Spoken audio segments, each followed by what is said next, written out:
Жұма күндеріңіз жақсылығымен, сәтімен болсын дегіміз келеді. Тілеген барша дұға тілектеріңіз қабыл болсын.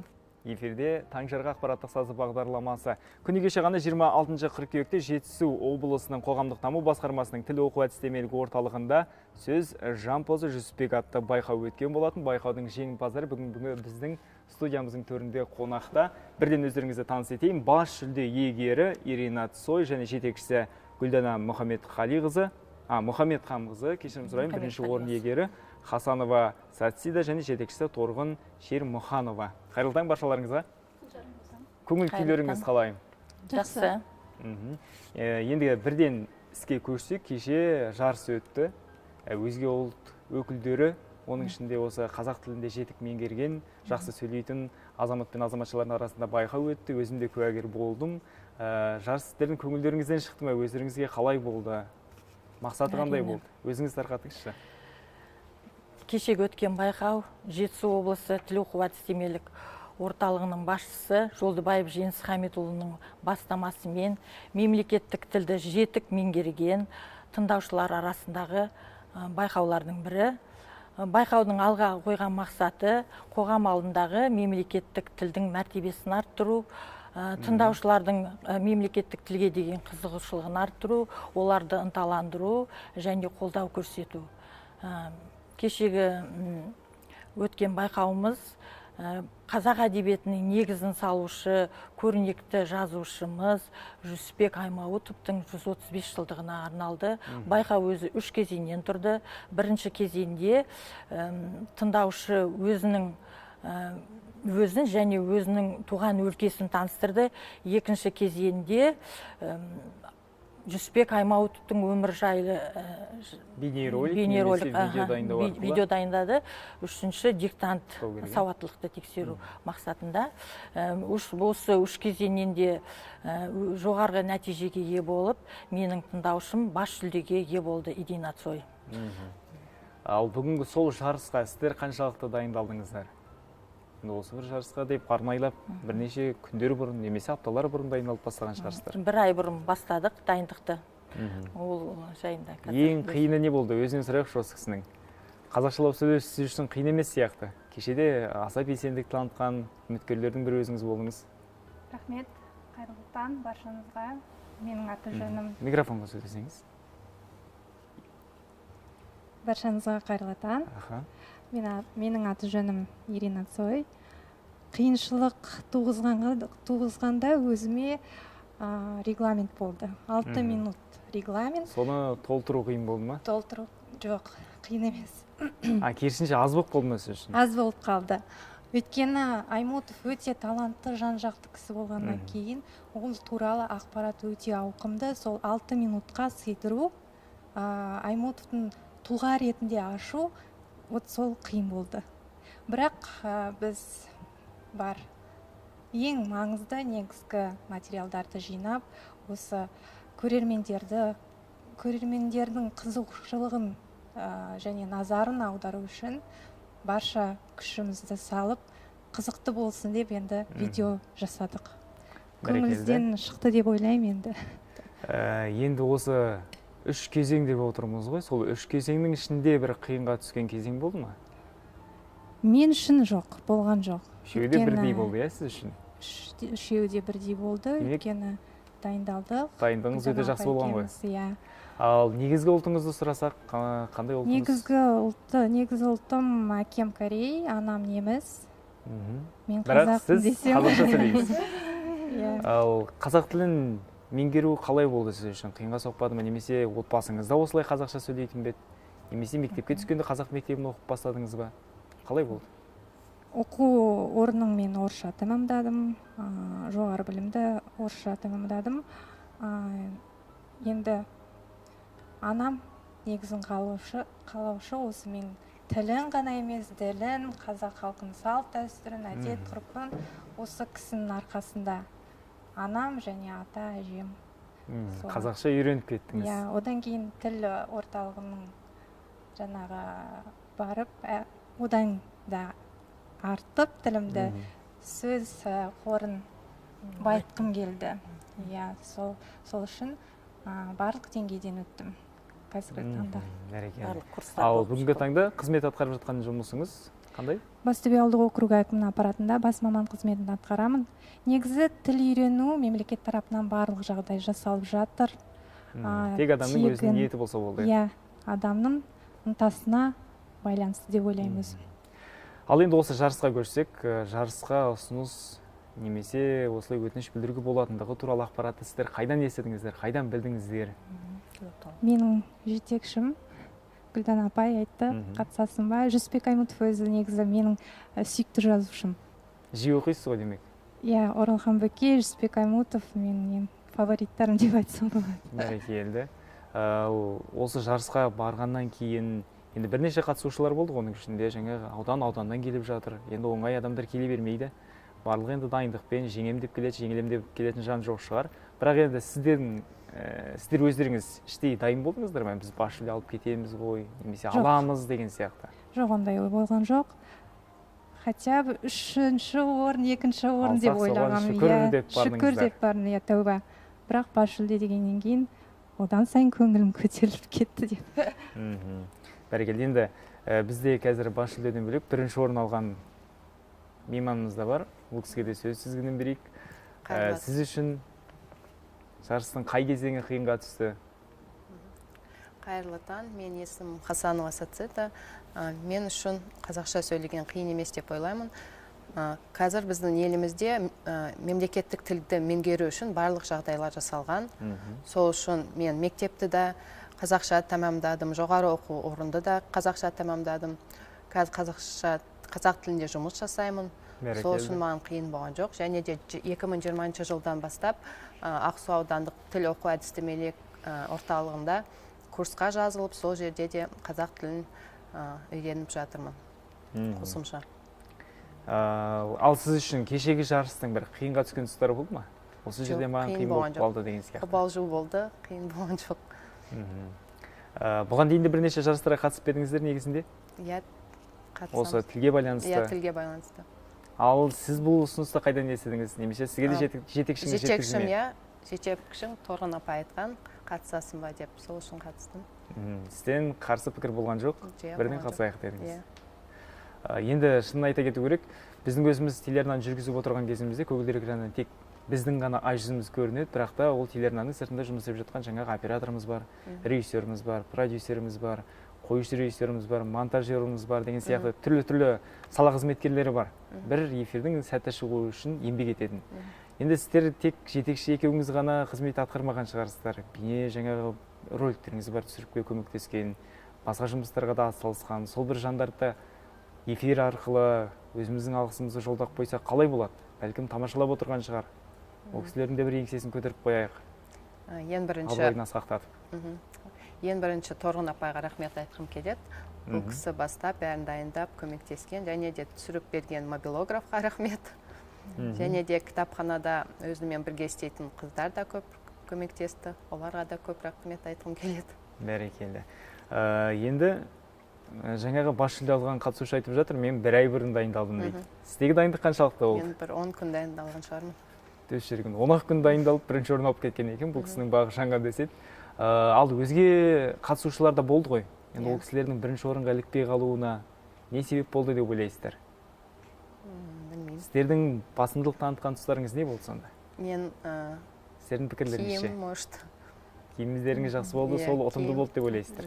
Және қазақ тілді жақсы меңгергеніміз бар. Енді сіздің келген өңіріңіз Қаратал ауданы ғой дейме? Ақсу ауданы. Ақсу ауданы екен. Бұл кісілер Ақсу ауданынан арнайлап қатысып отыр.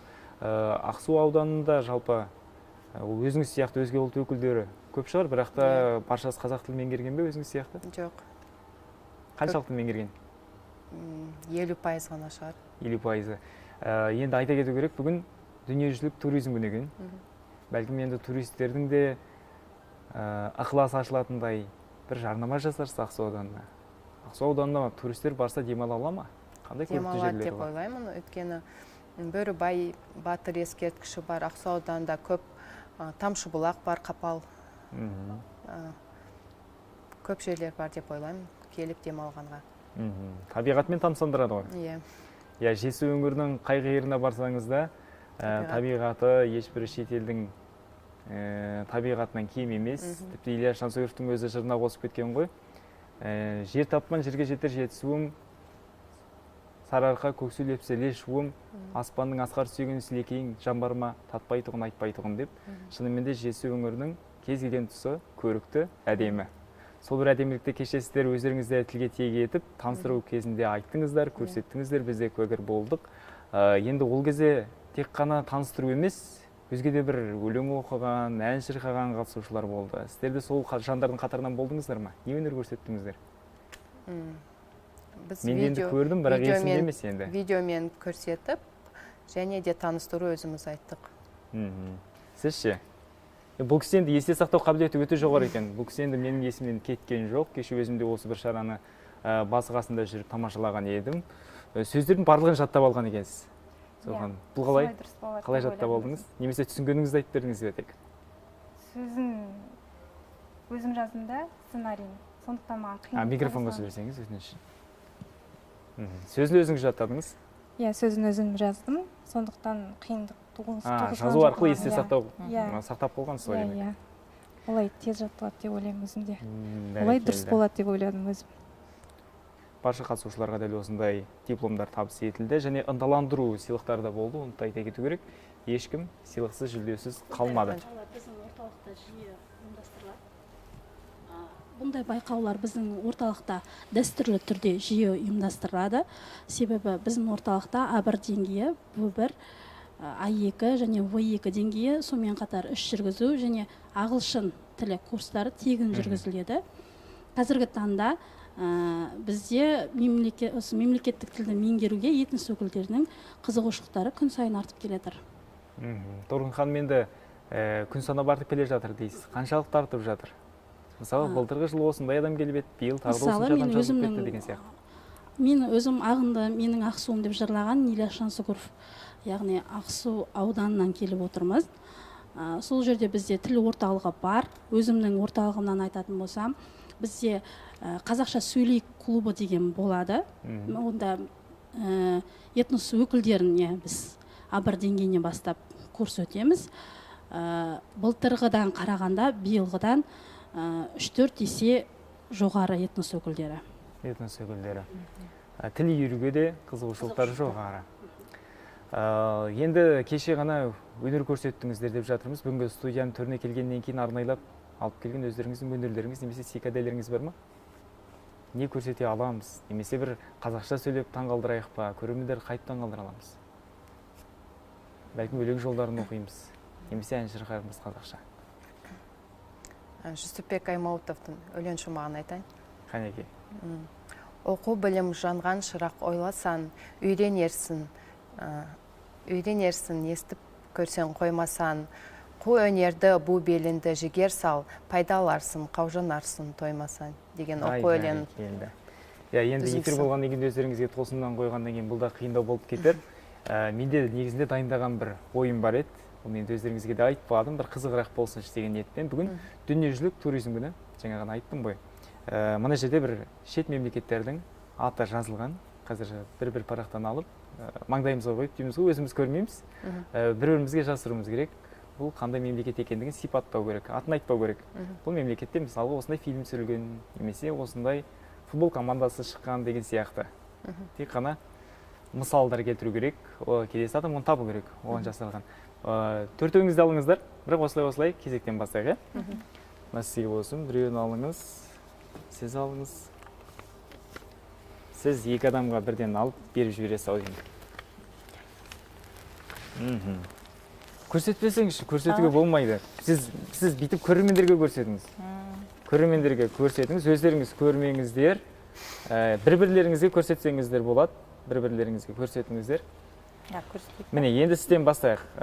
Қалған үшеуіңіз тек осы кісінің мемлекетін көріңізде бұл кісіге сипаттап беріңіз. Сіз өзіңіз білмейсіз, сіз бірақ осы мемлекетті табуыңыз керек. Түсіндіре алдым ба?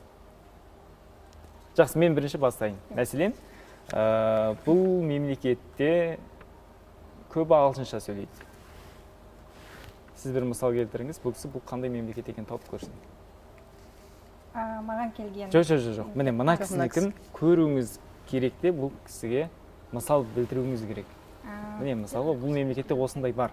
мен айтамын көрсетіңізші. онда, бұл мемлекетте ағылшынша сөйлейді. Көбісі жақсы. үлкен мемлекет. адам саны көп, иә. Үлкен мемлекеттердің бірі. Қанекей сіз Америка тауып көріңіз. құрама штаттары. Америка құрама штаттары дұрыс. Сіз көрсетіп жіберіңіз. Өзіміз көрмейік. Ойынның қызығысуды ғой. Біздің қандастар бізге жақын мемлекет. Жақын Қазір мемлекет. сол жерде туризм жақсы дамып жатыр. Қанекей маған да көрсетіңізші, мен қандай. Өзі. Бұл палаудың отаны. Өзбекстан. Өзбекстан, дұрыс. Қанекей келесі. Бұл енді мен қазір мен соңында айтайын. Сіздер айтып алыңыздар бірінші. Мен айтсам тез тауып қоятын сияқты. Тауып қояды, иә. Өте әдемі қыз келіншектер бар бұл мемлекетте. Сіз айтып көріңіз. Италия. Ой, бала кісі төтесінен айта салды ғой, кәдімгідей. Мен айтайын деп тұр ғой, мен бүгінгі киген шалбарым деп. Италиялық шалбар еді. Отаны деп. Жақсы, Италия. Келесі ең соңғы ханымның мемлекетін бұл кісіге жасырып көрейік. Футбол жақсы дамыған. Иә, футбол өте жақсы дамыған бұл мемлекетте. Содан кейін Және де ана ковбойлардың отаны деп жатыр. Испания. Дұрыс, өте жақсы. Өте жақсы. Таппай қалама деп ойлап едім. Жеңіл бір мысал келтірем бе деп. Ескі қағаздарымызды қоя салайық, тағы да бір-біріне таңдайық. Түсіндіңіздер ғой деймін енді, иә? Қарауға болмайды, өзіміз қарамайық, бірақ бүйтіп көрермендерге бір қаратып алайық, сонда қасымыздағы адамдарға көрсетейік. Кезек-кезегімен, иә? Әуелі бірінші ұстап алыңыздар. Көрмейік. Екеуін аласаңыз. Болды, сіздер қоя отырыңыздар, енді мына кісінікін тауып көрейік. Ой, апайымыз бүйтіп қарай салады екен кәдімгі төтесін. Көріп қойдыңыз ғой? Көрген жоқсыз ба?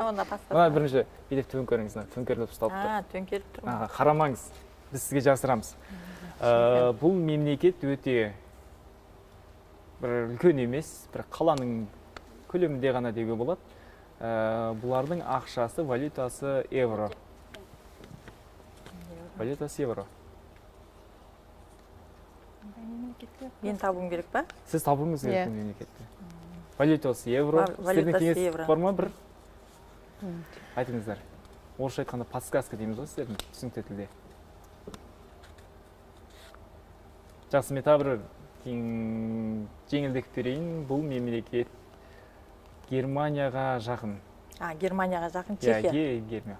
Өте жақсы Чехия. Тез таптыңыз. Мемлекетпен таныс екенсіздер, е? Төңкеріңіз, сіздікі де төңкеріліп қалды. Қайсысы? Сізге ең жақын мемлекет. Маған ең жақын мемлекет. Жаныңызға жақын, жақсы көретін. Қытай, Қырғызстан ба? Олай деп ойламаппыз. Қытай, Қырғызстан деп ойламаппыз. Мемлекет, иә, бұл да мемлекет. Сізге жақын. Сізге жақын, жақсы. Қазақстан, дұрыс. Отаным. Қанекей, көріп алыңыздар. Мен көрмедім. Көршілес еліміз біздің. Көршілес ел деді. Бір ғана сөз айтайық. Тағы. Көршілес. Көршілес ел. Өзбекстан, Қырғызстан. Туының түсі қызыл, дұрыс. Тауып қойдыңыз, Қырғызстан. Сіздікі? Қанекей. Қазір бір оңай дүниені айтасызақ бірден табады ол кісі. Кей-поп деп па? Сошы кей-поп. Ирина қой. Кей-поп. Корея. Дұрыс. Дорама фильмдерінің отаны десек болады, смартфондардың шыққан жері десек те болады. Қалай айтсақ та бұл Корея. Кеттік. Бұл жақта үшеу ғана қалған екен енді. Иринаға бүйтіп. Жеткенше алайық. Тауып көрейік.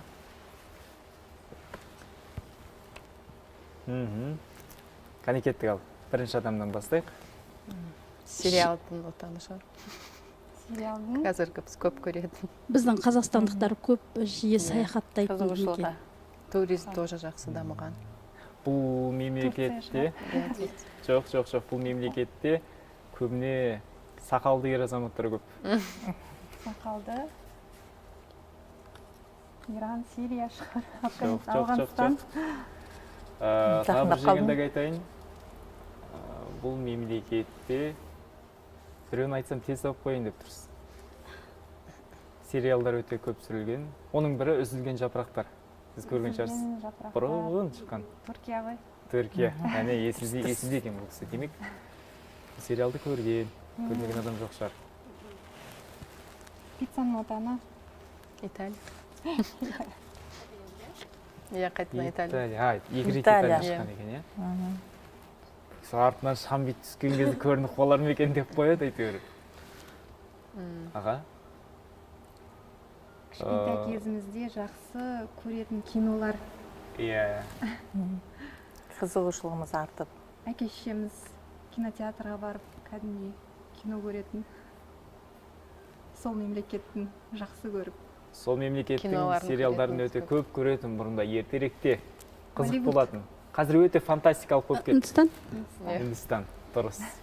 Өте тамаша, шағын ғана ойынымыз болатын. Бүгін енді туризм күні болғандықтан өзге мемлекеттерге ойын ретінде саяхат жасадық. Алдағы уақытта осы тілді дамытып, немесе өздеріңіз өзге де тіл үйренгісі келетін жандарға үйреткілеріңіз келмей ме? Келеді. Жоспарда бар ма, немесе өзге де жоспарлар бар ма? Бұдан бөлек. Жоспарда бар. Өзге жоспарлар қандай? Мәселен, осы жарысын ұттыңыздар, басқа жарысқа қатысу ойда бар ма? Бірден ұсыныс түсті ме? Ойда бар. Түсті. Жарысқа. Түсіп те қойды ма? Қайда түсті? Жетекші біледі, айтпайды бірақ бұл кісі. Қоғамдық даму басқармасының осы 15-ші қазан күні тіл, мемлекеттік тіл еліміздің символы деген байқауға қатысамыз. Жарыс өтеді. Ол жерде қандай ережелер қойылайын деп тұр, талаптар? Әлі ережемен танысып қойған жоқпыз. Кеше ғана ішкі саясаттан ұсыныс түсті. Тыңдаушыларыңыз қатысады ма деп. Қатысып, қатысайын деп тұрсыздар. Иринаға тағы да басқа тағы тыңдаушыларым бар. Қатысам деген. Бұл жолы нешінші орын аласыздар? Тағы да бас жүлде ме? Орын қалдырмайтын сияқты бұл кісілер. Енді өздеріңізде қазір көріп отырған көптеген көрермендер бар. Егер де өзіміздің сәлемдерімізді жолдаймыз десеңіздер, мархабат, ізгі тілектеріңізді білдіріп қойсаңыздар. Ешқандай қыспақтау жоқ. Сен мені ұқмайсың ба? Айтыңыздар енді, бәлкім ата-аналарыңызға, отбасыларыңызға сәлемдеме жолдап қойыңыздар. Ирина. Иә, микрофонға сөйлесеңіз. Өзге Өте дұрыс болатын еді. Кені даусыңыз естімей қалуы мүмкін. Тіл басқармасына, басшыларына үлкен алғысымды білдіргім келеді. Осындай байқау ұйымдастырғандарына. Ондай байқаулар көп болсын. Жасымызға, ұлтымызға, қай өңірде тұратынымызға қарамастан, осы орта отанымыз Қазақстанның гүлденуіне бар күш-жігерімізді салайық. Ана тіліндей болған қазақ тілін бүкіл әлемге паш етейік.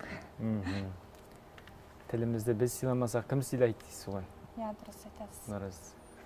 Сіздерден қандай ізгі тілек бар? Бүгінгі күндеріңізге сәттілік деп тілек тілесеңіз, сәттілік тілесеңіз болады. Бүгінгі қасиетті жұма күні қабыл болсын. Тілеген дұға тілектеріңіз қабыл болсын. Осындай мүмкіншілік беріп отырған өзіміздің басшылық қауымға үлкен алғысымызды білдіреміз. Барлықтарыңызға шығармашылық табыс тілейміз. Рахмет. Мемлекеттік тіліміздің тұғыры биік болсын дегім келеді. Бәрекелді. Сіздерден бір ауыз сөз айта салыңыздар. Егер айтпаймын десеңіз. Жүсіпбек Аймауытовтың оқып беремін. Шығармасын оқып бересіз бе? Жақсы, мархабат. Оқыңыз. Жүсіпбек Аймауытовтың өзім жақсы көріп сүйіп оқитын Қартқожа романынан үзінді. Туған жердің қадірін туғалы түзге шықпаған елдегі адам қайдан білсін? Туған жердің қадірін алыс жерге ұзатқанына әлде талай жыл өткен қыз білмесе, кім білсін?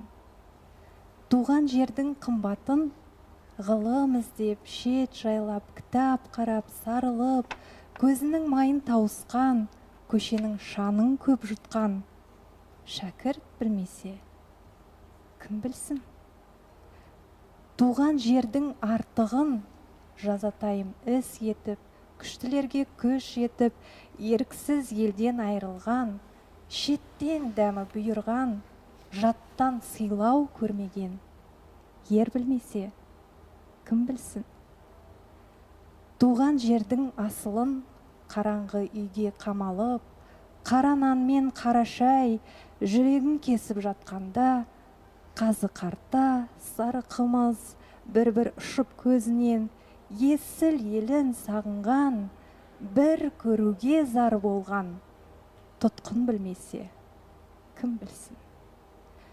Туған жердің қадірін әлеуметтік ісіне басын байлап жегілген, қағаз кемірген, күйіп, пісіп, көбелек боп, еңбегімнің жемісін көрсем-ау деп телмірген, тар көшемен тар үйде бойы бір сергіп көрмеген азамат білмей, кім білсін?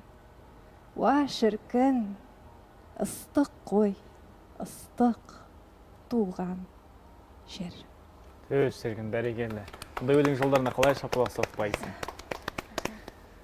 Бәрекелді, біз де сіздерге өзіміздің алғысымызды білдіреміз. Студияның төріне келіп, шақыруымызды жерге қалдырмай, сүбелі сұхбат құрғандарыңызға жүлдеден жүлдеге жете беріңіздер, табысты болыңыздар, асар асуларыңыз көп болсын. Алдағы жоспарларда өздеріңіз айтып жатырсыздар. Сол жарыстарда да тек жүлделі оралыңыздар дегіміз келеді. Қазақ тілін құрметтеп, сыйлап, үйреніп жүргендеріңізге және оны насихаттап жүргендеріңізге де мың алғысымызды білдіреміз. Бұның өзі үлкен ауыз толтырып айтарлықтай ерлік жұмыс десек болады. Бүгінгі күндеріңізге сәттілік, жұма күндеріңіз мүбәрәк болсын, бар болыңыздар, сау болыңыздар, аман болыңыздар, эфирімізге келіп тұрыңыздар. Сіздер үшін эфиріміздің есігі әрдайым айқара ашық. Аман жүріңіздер. Рахмет. Ардақты көрермендер, бүгінгі эфирімізді әрмен қарай жалғастырғымыз келеді. Сіздер үшін күн сауалын тағы бір мәрте қайталаймыз. Әлемдегі ең үлкен алма қайда өседі? Егер де сауалдың жауабын білсеңіздер, бізге хабарласыңыздар. Байланыс нөміріміз 40 17 57, қаламыздың коды 872 82.